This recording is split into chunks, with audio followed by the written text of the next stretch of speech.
Assalamualaikum warahmatullahi wabarakatuh. Perkenalkan, nama saya Silvana Devi Amanda Putri dengan NIM 1815401043. Di sini saya akan menjelaskan tentang kehamilan ektopik terganggu atau KET. Sebelum kita mengetahui lebih lanjut tentang kehamilan ektopik terganggu atau KET, maka kita harus mengetahui terlebih dahulu apakah pengertian atau apa pengertian dari kehamilan ektopik terganggu. Kehamilan ektopik terganggu adalah hamil di luar kandungan atau di luar rahim. Kondisi ini menyebabkan perdarahan dari vagina dan nyeri hebat di bagian panggul dan perut bagian bawah. Kehamilan ektopik harus segera ditangani karena dapat berbahaya dan janin tidak akan berkembang dengan normal. Kehamilan berawal dari sel telur yang telah dibuahi oleh sel sperma. Pada proses kehamilan normal, sel telur yang telah dibuahi akan menetap di tuba Fallopi atau saluran sel telur selama kurang lebih 3 hari sebelum dilepaskan ke dalam rahim. Di dalam rahim, sel telur yang telah dibuahi akan terus berkembang hingga masa persalinan tiba. Tetapi, pada kehamilan ektopik, sel telur yang telah dibuahi tidak menempel pada rahim, melainkan pada organ lain. Organ lain tersebut adalah tuba Fallopi. Tuba Fallopi adalah organ yang paling sering ditempeli sel telur pada kehamilan ektopik.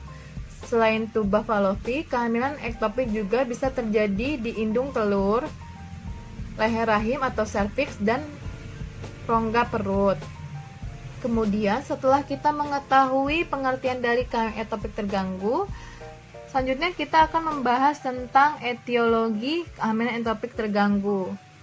Etiologi kehamilan ektopik terganggu telah banyak diselidiki, tetapi sebagian besar penyebabnya tidak diketahui. Triatmojo Rahim Hadi dalam bukunya menjelaskan beberapa faktor yang berhubungan dengan penyebab kehamilan ektopik terganggu. Yang pertama adalah faktor mekanis, yang kedua ada faktor fungsional, yang ketiga ada faktor lain. Yang pertama kita jelaskan adalah faktor mekanis. Faktor mekanis, hal-hal yang mengakibatkan terhambatnya perjalanan ovum yang dibuahi ke dalam kavum uteri antara lain.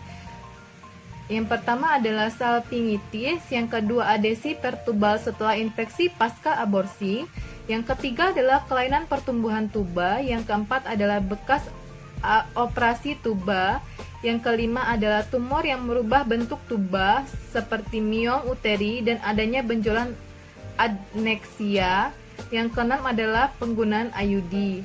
Selanjutnya ada faktor fungsional. Faktor fungsional ini terbagi menjadi 3. Yang pertama adalah migrasi eksternal ovum, terutama pada kasus perkembangan ductus Muelleri yang abnormal. Yang kedua ada reflux menstruasi. Dan yang ketiga ada perubahan motilitas tuba karena perubahan kadar hormon estrogen dan progesteron. Selanjutnya ada faktor lain. Faktor lain ini ada peningkatan daya penerimaan mukosa tuba terhadap ovum yang dibuahi dan hal-hal yang lain seperti riwayat KET atau kehamilan ektopik dan abortus induksi sebelumnya. Selanjutnya, setelah kita mengenal etiologi dari kehamilan ektopik, selanjutnya kita mengenal gejala dan tanda dari kehamilan ektopik. Yang pertama ada nyeri panggul, yang selanjutnya ada amenore, mual dan muntah, yang ketiga adalah nyeri pada perut bagian bawah, selanjutnya ada nyeri pada bahu dan leher.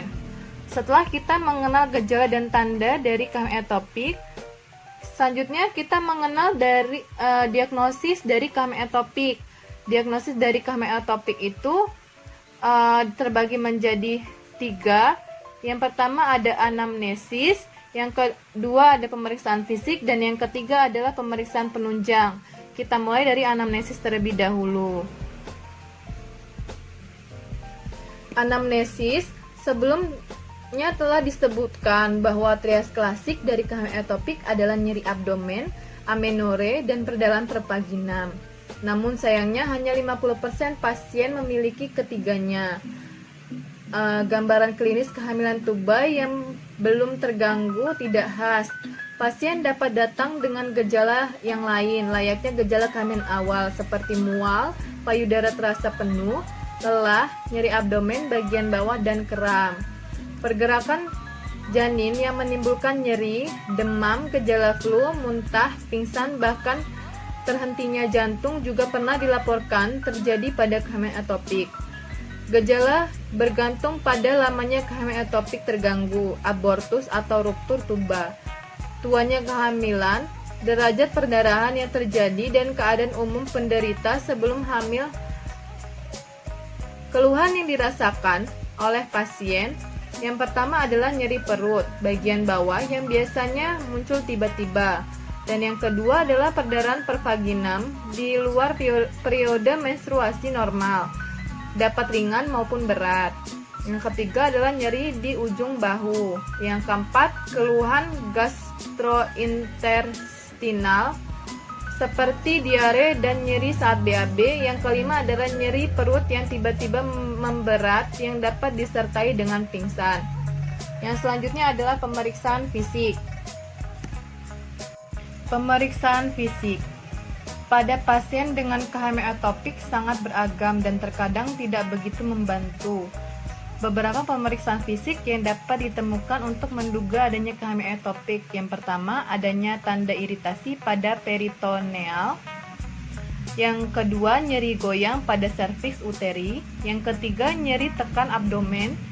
Yang keempat, tanda yang menunjukkan peringatan untuk dilakukan intervensi bedah. Yang kelima, pada pemeriksaan pelvis, uterus dapat menjadi sedikit membesar dan melunak yang biasanya tidak sesuai dengan usia kehamilannya. Yang keenam, masa pada adeksa mungkin teraba. Yang ketujuh, kafum Douglas dapat menonjol dan nyeri pada perabaan karena terisi darah. Selanjutnya adalah pemeriksaan penunjang. Pemeriksaan penunjang terbagi menjadi 4. Yang pertama, tes kehamilan. Yang kedua, USG. Yang ketiga, laparoskopi. Yang keempat, kuldosintesis. Kita mulai dari tes kehamilan terlebih dahulu.